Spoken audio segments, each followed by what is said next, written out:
नमस्कार दोस्तों, क्राइम तक में आपका स्वागत है। बात कर लेते हैं आज ऑपरेशन सिंदूर की। महाबहस शुरू होने वाली है थोड़ी देर में लोकसभा में, लेकिन पहलगाम और इसके बाद महाबहस। अब इस महाबहस से क्या नतीजा निकलेगा, यह देखने वाली बात होगी।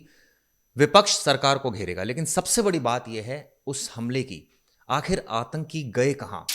क्या अब नेता सवाल पूछ रहे हैं उनको एयरलिफ्ट किया गया और एयर ड्रॉप किया गया? इस तरह की बात कांग्रेस के नेता कर रहे हैं। लेकिन मैं आपको बता दूं, 22 अप्रैल का वो दिन था जब दोपहर में यह आतंकी हमला हुआ था पहलगाम में।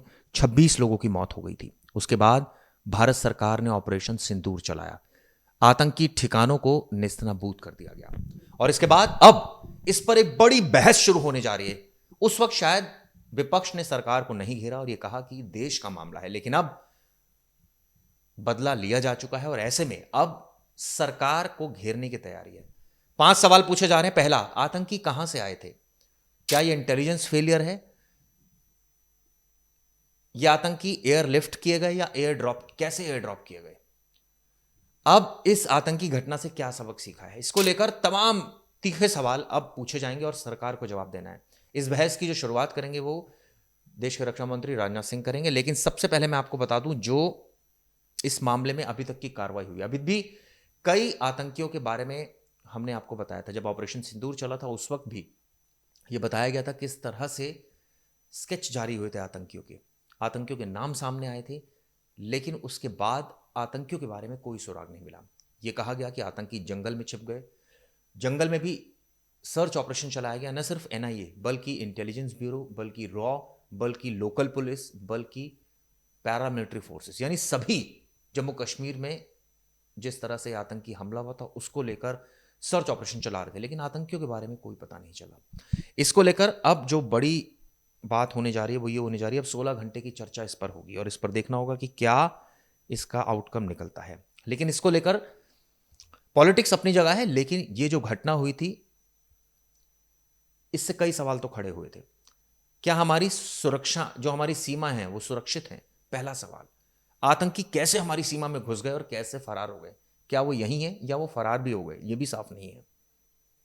इसके अलावा अब इसको लेकर जैसे मैंने बताया डिबेट भी चालू होगी और कई जो नेता हैं वो अभी से ही घेर रहे हैं। जो सांसद है प्रियंका चतुर्वेदी, उन्होंने 5 सवाल पूछे हैं। जो आतंकी धर्म पूछकर लोगों की हत्या कर रहे थे वो कहां है? पहला सवाल है उनका। क्या उन्हें पकड़ा गया? दूसरा सवाल है उनका, क्या यह इंटेलिजेंस फेलियर था? अगर हां तो इसके लिए कौन जिम्मेदार है? तीसरा सवाल है, जनरल मुनीर भारत के खिलाफ जहर उगल रहे थे, हमें उनकी गतिविधियों की जानकारी पहले क्यों नहीं मिली? चौथा सवाल है, ऑपरेशन सिंदूर क्या अभी खत्म हुआ है या ये सिर्फ एक पॉज है? ऐसे में एनसीईआरटी इसे किताबों में कैसे शामिल कर सकती है, ये सवाल पूछा गया। और आखिरी सवाल है उनका कि जब पाकिस्तान लगातार हमारे खिलाफ आतंकी हमलों को बढ़ावा दे रहा था तो भारत पाक एशिया कप को मंजूरी देना समझ से परे है। ये देश की भावनाओं के साथ खिलवाड़ है। मेरे मन में भी, मैं दोस्तों क्रिकेट प्रेमी भी हूं, तो मुझे भी एक थोड़ा सा अजीब लगा कि सरकार का ये फैसला कि भाई एशिया कप में हम भारत और पाकिस्तान के खिलाफ कैसे खेलने के लिए तैयार हो गए। लेकिन देखिए, स्पोर्ट्स को अलग रखना चाहिए, हम हमेशा कहते हैं, लेकिन देश से ऊपर तो कुछ नहीं है ना। यहाँ निर्दोष लोगों को मार गिराया गया। आरोप लगे पाकिस्तान के जो आतंकी संगठन है उन पर, हमने बदला भी लिया।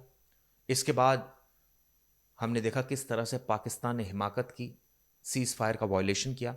उसके बाद ये भी आरोप लगे कि डोनाल्ड ट्रंप ने मध्यस्थता करे। हालांकि सरकार का कहना है कि उन्होंने, पाकिस्तान ने इसके लिए आग्रह किया और हमने फिर स्वीकार किया। लेकिन सवाल ये उठता है कि इस आतंकी घटना से हमने क्या सबक लिया? क्योंकि कई लोग ये सवाल सोशल मीडिया पर जरूर पूछ रहे हैं और वो कह रहे हैं कि क्या एशिया कप में भारत को पाकिस्तान के साथ खेलना क्या बनता है? आप लोगों को क्या व्यू पॉइंट है जरूर बताइएगा। लेकिन जैसे मैंने बताया, अभी भी इन्वेस्टिगेशन की अगर बात करूं, मुझे याद है कुछ हैंडलर्स पकड़े गए थे, कई सारे हैंडलर्स डिटेन किए गए थे। उनकी लोकेशंस के बारे में पता चला था। ये भी पता चला था कि वो पहलगाम के जंगलों की तरफ भागे हैं, वहाँ गुफाएं हैं, वहाँ छिप सकते हैं। वहाँ पर कई सारे गांव में भी सर्च ऑपरेशन चलाया गया और अभी भी जारी है। मैं आपको बता दूं, जो भारत सरकार है वो लगातार इस पूरे मामले की जो इन्वेस्टिगेशन है, एजेंसीज वो लगातार कर रही है। लेकिन ये जिस तरह से हमला हुआ वो देश की अस्मिता पर हमला था और इसी का जवाब भारत ने दिया ऑपरेशन सिंदूर करके। ऐसे में अब जो सबसे बड़ी चीज होने जा रही है, अब इस डिस्कशन से क्या आउटकम निकलेगा? क्या आने वाले वक्त में हम और सतर्क रहेंगे, हमारी एजेंसीज और सतर्क रहेगी? क्या इस तरह के हमले नहीं होंगे? क्या ये गारंटी सरकार ले सकती है? और जिस तरह से लोकल सपोर्ट इसमें सामने आया, इसमें जो कई लोगों के नाम सामने आए, मुझे याद है आसिफ का नाम सामने आया, इसके अलावा कई और आतंकियों के नाम सामने आए जिन्होंने पनाह दी थी, जिन्होंने मदद की थी। इसके अलावा कई सारे स्केच जारी हुए थे, मुझे याद है, और उसको लेकर भी लगातार आरोपियों के बारे में बताया गया, लेकिन वो आतंकी आखिर गए कहाँ और एजेंसीज उनको क्यों नहीं ढूंढ पाई, ये सबसे बड़ा और यक्ष प्रश्न आज तक बना हुआ है। अगर एजेंसीज उनको ढूंढती तो निश्चित रूप से भरोसा बढ़ता है एजेंसीज के प्रति, लेकिन ऐसा नहीं है कि एजेंसीज वर्क नहीं कर रही, अभी भी दिन रात एक किए हुए हैं।